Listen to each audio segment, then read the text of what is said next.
เนี่ยหัวยิ้มหวานใหญ่โบดอยู่วะกินเริ่มกันนะฟิวเนาะสบายดีทุกคนสบายดี สบายดีทุกคน ตอนนี้เราอยู่กับดาวแล้วทุกคนวันนี้เราสิเป็นบล็อกพิเศษบ่ได้ลงดนๆแล้ววันนี้เราสิมีบล็อกเอียง เป็นวอล์กกินขนมแพนเค้กซื้อๆอุ้ยแต่ว่า เมาโมยมาเบิ่งนี่ทุกคนนี่ห้านไมอยู่ยังจันทน์เนาะเจแปนิสซูเฟ่แพนเค้กญี่ปุ่นได้อยู่ลาวแท้ๆอันนี้คือมักม่วงซูเฟ่มักม่วงว่าซั่นเขาบ่ได้มา2คนเด้อวันนี้นะมีหลายคนอยู่จักหน่อยสิให้เบิ่ง นี่ Can you take picture first เขากินแล้ว Sound. Sure, but before it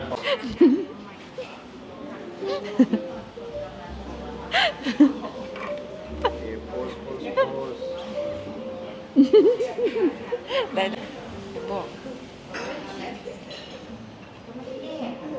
หวาน Very soft, huh? I think too sweet maybe because of chocolate Yeah I put chocolate too much What's up Babe you wanna eat Try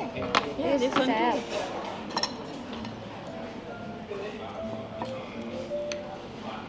French pancake more Yeah. This Japanese style Yeah. rice is really but I soft. like this one this one you prefer You this like this or French pancake I like both. the both Yeah. Dung, dung, dung, dung. But feel you if you eat this, you still hungry after, you know. Yeah, You're not because- full. It's not big.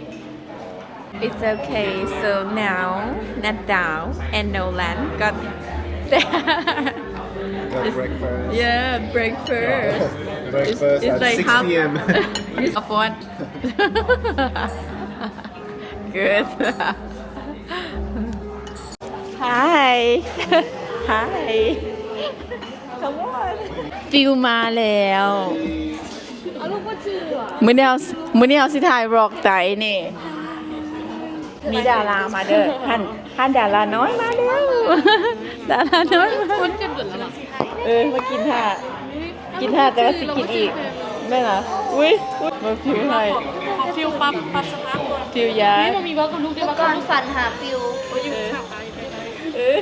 เมื่อก่อนฝันหาฟิว ฟิวมัจจะ มาจากโกโก้นะ มาความมาคือกัน คือให้เราเฮ็ดเองไหมเราเฮ็ดเป็นไหนฟิล เฮ้ย ลูกเปิดก่อนลูก ใส่ลาดจะตั้งเอาเบิ่งหน้า เกลียดอีนี่มากเลยชีวิตใจ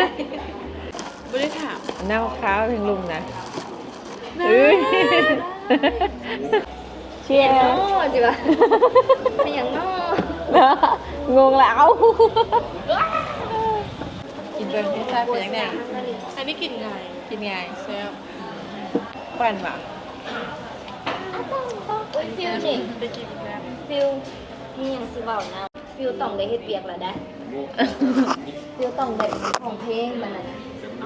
ก็ซื้อเพลงแทนลูกเด้ฟิวฟังก่อนฟิวฟังกันก่อนแม่ลงเวียกนะ ไปป่า วันนี้ฟิวต้องได้หาสปอนเซอร์ฟิวฟังก่อนฟิวฟิวต้องได้หาสปอนเซอร์กับเพลงแพงลูกนี่ที่กำลังจะปล่อยในไว้นี่แล้วฟิวต้องห้องเองเข้าใจบ่หาเงินไปซื้อแผ่นเพิร์ดเข้าใจมันบ่เอาฟิวก่อนสิได้ออกมาตกลงกันจะเป็นโน ฟิลพันลูกน้อยแล้วตื่นมามีสิพาไปกินขนมสั่งเลยได้ไปป่ะลูกน้อย เข้าใจอ่ะได้ของฟิวมาแล้วของฟิวมาแล้วของฟิวได้หัน ก็สีเขียว กินอันนี้เนาะ เชียร์เชียร์เชียร์ เป็นไอมาเป็นตู้เป็นจุกฟิลดูหลังดูสิ ตื่นประยุทธ์เลย มุกขึ้นหัว เอามาสัมภาษณ์กัน สบายดี เจ้าซื้อหยังตอบเดี๋ยวนี้ ให้ซื้อฟิว ตอบเดี๋ยวนี้ซื้อหยังตอบได้ฟิวสิฟิวฟิวฟิวซื้อหยังฟิวซื้อหยังโมเมนเจ้าซื้อหยังเจ้าซื้อหยังฟิว นั่งพี่มานั่ง เว้ พี่ นได้คอนเทนต์ล่ะ ว่าสิอันสลายดูไข่กับจะอารมณ์ดียิ้มง่ายหัวง่าย นี่ หันไปพวกเราคิวเป็นสี อันอย่างอันนี้วะบ่เมนของลิ้นเด้ ยิ่งเขา เนี่ยบ่แม่นของลิ้นเด้ อันดังแห้งตอน มึงก้มเน่ยิ้มเน่ยิ้มหวานยิ้มหวานเลยไหม กินมาว่ามีคนหักหลาย ฟิวอุ้ยหมักได้หันฟิวหมักได้หันฟิวหมักเนาะกินอีกฟิวอยากกินอีกสิอ้า อายุนี่จะอยู่ไก่มะ อ้า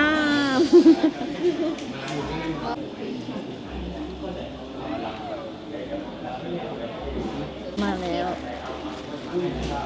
เนี่ย อู้หมักได้เนาะฟิวหมัก กิน หน้า ง่าย ดีอัน เอ เลย อ วีฮานี่ เอามาเก็ตสิเด้อ ฟิวหมักหลายเนาะแซ่บบอนี่มาแล้วนาดาวซิกเนเจอร์ มาเด้อฟิวเอาไหม กินแน่นะเออ เอา นี่ย้ำหมีเนาะสิเอาได้หันสิเอาได้หัน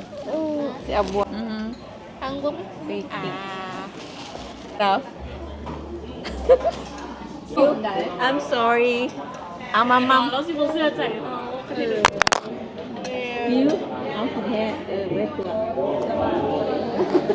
ใหญ่โบดฟิววะ กินเริ่มกันนะฟิวเนาะ แล้วตุ้ยไม่รู้ว่าตุ้ยเป็นโตคำนี้ก่อนเข้าคำแบบนี้ ไม่ใช่นี่ This one better, no? I like this one more than chocolate. ตัวข่อยใหญ่ This one ตัว better. ข่อยใหญ่โน้บ่ได้กินอันนี้เสีย ไม่คนเป็นแบบนั่น Set ที่ this ผม up. ไม่ได้ แซ่บที่สุด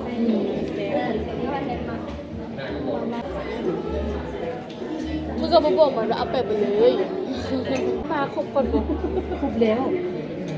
ยิ่งสั่งอะไรอีกสั่ง บอกวิชาได้2 อันนี้ เด้ ยังมี มาไทยอย่าไปทวงเสียความมั่นใจ จะเอาเองอ้าวอุ้ยของ นี่ของลูก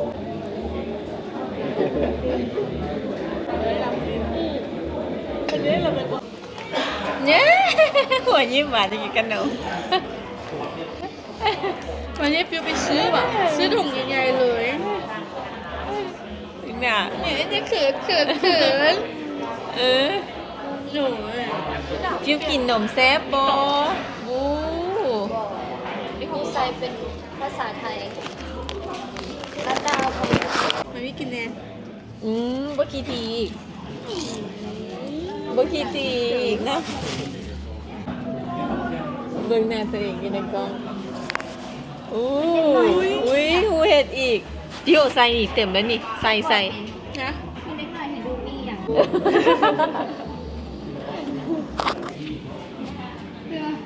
ไม่ได้จับเอาไว้บ่บ่ว่า ใครแต่ละบ่ขี้ให้แล้วบ่ขี้ดื้ออุ้ย ตับเลยได้กินข้าวเต็มท้องอ่ะ โอ้ก็แปลว่า อิ่ม ให้ รับ ให้เป็นตอนน้ำหิวเนาะ การที่เขาเป็นคนดังนี่เคยคิดบอกว่าเพื่อสัมผัสอยู่สัมผัสอยู่ การที่เขาเป็นคนดังเนี่ยเขาเคยคิดบอกว่าชีวิตเขาลำบากบ่ลำบากบ่อ๋อสบายดีมันบ่บ่ค่อยเครียดเนาะเบิ่งจากคิวก็โหบ่ค่อยเครียดมันบ่ ได้เสร็จตัวก็มาเสร็จปากลูก อีกป้าเก่งหลายฟิวปั่นอีกมีเบรกปั่นอีก ใครสิกล้ากินกับลูก ปันมามา อันที่นั้นคิดมาเลย แหวนนะมันจะตกใจหน้าตัวเอง หน้าร้ายมือแล้วเนาะ เบิ่งนี่เบิ่งหน้า เอาเล่นเองกูนี่แหละเป็นคนตั้งให้ร้านเล่น มีมาแล้วขอบใจได้ดาวอู้กินแท้เด้อตั้งใจเด้อ เนาะกินแท้จะจ่ายตังค์มาแล้วเราต้อ แท้ งกิน แท้ ให้หมด เนี่ยฟิวเนาะ ตาแพงอ่ะ อย่า หรือเปล่า ทิปเอาลูกนั่นเนาะเอามาเป็นมูฟิวสิเอามา เรา เป็นดอก จะให้นาง ฟิว คินเอง เอาเช็ดปากปะนี่นะเช็ดปากเก่ง ชื่อว่าชื่อคน นะยิ้มละตอนมาทางอิสหน้าบ่มีพูด ใส่ลาย เออ ที่นี่สุดนมไม่ได้มาดิ ฟิวบายบายไหม ถ่าย ฟิว ไว้แต่ยังไม่มี ฟิวบายบายเออ